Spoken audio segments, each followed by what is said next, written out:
So I have a small update video for you today on my 1991 Ford F250 about the fan shroud.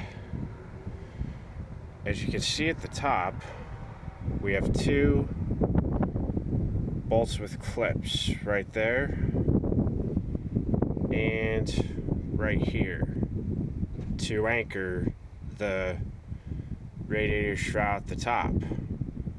Now, underneath, last year when I put in my Frostbite FB222 radiator, the bottom of the fan shroud is what I did not pay as much attention to.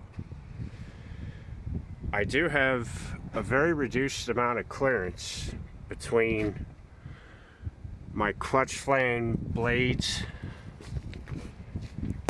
and the bottom of the shroud.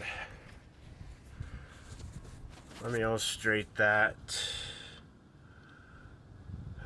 best I can here. So that's my blade, that's my shroud. Now, I did get a few events rather, that when I was starting my truck, the blades would be hitting this shroud inside.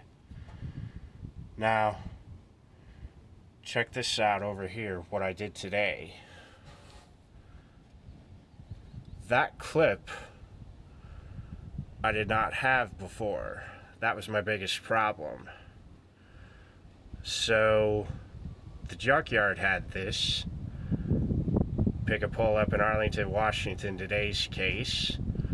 But as you can see,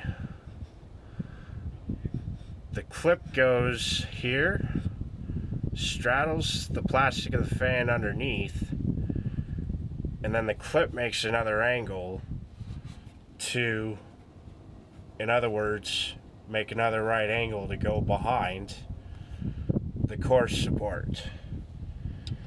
And what I had to do was to use these and pull the fan shroud downwards so that the clip would engage in the back. So, just wanted to make you aware of this, about the radiator fan shroud clips that were supposed to be at the bottom of my radiator support. Thanks for watching.